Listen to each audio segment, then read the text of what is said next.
ಪ್ರತಿದಿನ ನೀರನ್ನು ಹೀಗೆ ಕುಡಿಯಿರಿ, ಸಾಯುವವರೆಗೂ ಯಾವ ರೋಗ ಇಲ್ಲದೆ ಆರೋಗ್ಯವಾಗಿರುವಿರಿ. 1. ಬೆಳಗ್ಗೆ ಎದ್ದ ನಂತರ ಬರೀ ಹೊಟ್ಟೆಯಲ್ಲಿ 1 ಗ್ಲಾಸ್ ಬಿಸಿ ನೀರು ಕುಡಿಯುವುದನ್ನು ಅಭ್ಯಾಸ ಮಾಡಿಕೊಳ್ಳಿ. ಆ ರೀತಿ ಕುಡಿಯುವುದರಿಂದ ಶರೀರದಲ್ಲಿರುವ ವಿಷ ಪದಾರ್ಥಗಳನ್ನು ಹೊರಗಡೆ ಹಾಕಲು ಸಹಾಯ ಮಾಡುತ್ತದೆ. 2.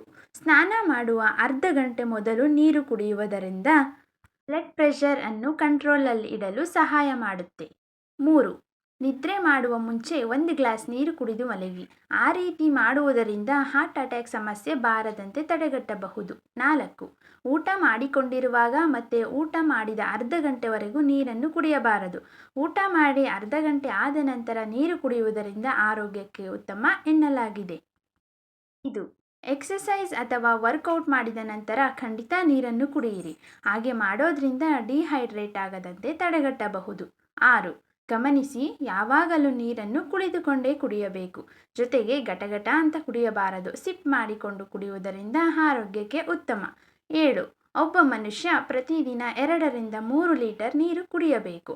ಅದಕ್ಕಿಂತ ಜಾಸ್ತಿ ಕುಡಿದರೂ ಕೂಡ ಒಳ್ಳೆಯದೇ, ಆದರೆ ಕಡಿಮೆ ಮಾಡಬೇಡಿ. ಪ್ರತ್ಯೇಕವಾಗಿ ಬೇಸಿಗೆ ಕಾಲದಲ್ಲಿ ನೀರು ಕಡಿಮೆ ಕುಡಿಯುವುದರಿಂದ ಮೂತ್ರ ಉರಿ ಬರುವ ಸಾಧ್ಯತೆ ಹೆಚ್ಚು. ಜೊತೆಗೆ ನೀರು ಕಡಿಮೆ ಕುಡಿಯುವುದರಿಂದ ಶರೀರದಲ್ಲಿರುವ ವಿಷ ಪದಾರ್ಥಗಳು ಹೊರಗಡೆ ಹೋಗಲು ಆಗುವುದಿಲ್ಲ ಮತ್ತು ಶರೀರ ಡಿಹೈಡ್ರೇಟ್ ಆಗುವ ಚಾನ್ಸ್ ಕೂಡ.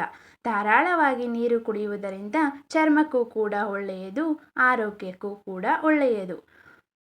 ಇದಿಷ್ಟು ಇಷ್ಟವಾಗಿದ್ದರೆ ದಯವಿಟ್ಟು ನಮ್ಮ ಚಾನಲನ್ನು ಸಬ್ಸ್ಕ್ರೈಬ್ ಮಾಡಿ, ಸಪೋರ್ಟ್ ಮಾಡಿ. ಧನ್ಯವಾದಗಳು. ಕನ್ನಡವನ್ನು ಉಳಿಸಿ, ಕನ್ನಡವನ್ನು ಬೆಳೆಸಿ. ಇಷ್ಟು ಹೊತ್ತು ನಮ್ಮ ಚಾನಲನ್ನು ವೀಕ್ಷಿಸಿದ್ದಕ್ಕಾಗಿ ನಿಮಗೆ ಕೋಟಿ ಕೋಟಿ ಧನ್ಯವಾದಗಳು.